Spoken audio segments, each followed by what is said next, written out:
Corporate social responsibility CSR funds लेने के लिए सरकार ने निर्देश जारी किए कि पीएम केयर्स फंड भारत सरकार द्वारा बनाया गया है और हजारों करोड़ों रुपए देश के पब्लिक सेक्टर यूनिट से इकट्ठे किए गए।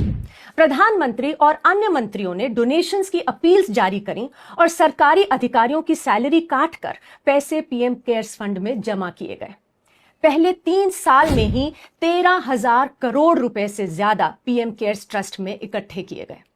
लेकिन जब लोगों ने आरटीआई एक्ट के तहत सवाल पूछने शुरू किए कि फंड में कितना पैसा आ रहा है, कहां खर्च हो रहा है, तो सरकार ने तुरंत यू टर्न ले लिया और कहा कि PM cares fund public authority नहीं है, केंद्र सरकार द्वारा नहीं बनाया गया और इसलिए सूचना के अधिकार कानून के दायरे में नहीं आता।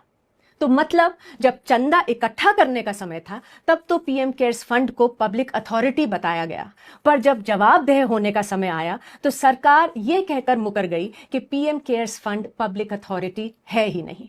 अंजलि भारद्वाज बता रही हैं कि सीएसआर लेने के लिए पीएम केयर्स को पब्लिक फंड बताया गया, लेकिन जानकारी छिपाने के लिए कह दिया सार्वजनिक फंड नहीं है। अगर यही है तो फिर आज तक इस फंड को सरकारी डोमेन gov.in पर क्यों रखा गया है?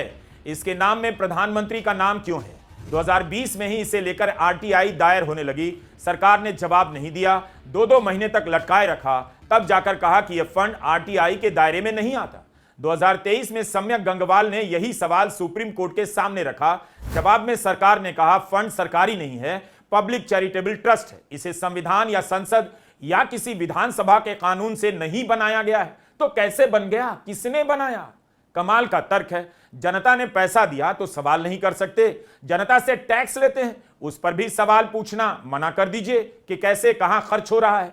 पब्लिक सेक्टर कंपनी इसमें चंदा दे रही है, प्राइवेट कंपनियां चंदा दे रही हैं, पब्लिक के नाम पर उनका नाम, पैसे का हिसाब बताने में दिक्कत क्यों हो रही है?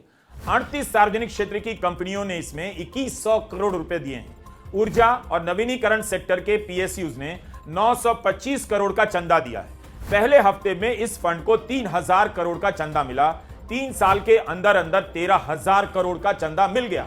फिर इसकी जानकारी क्यों नहीं दी जाती? सांसद इसे लेकर सवाल क्यों नहीं पूछ सकते हैं? इसी साल फरवरी में प्रधानमंत्री कार्यालय ने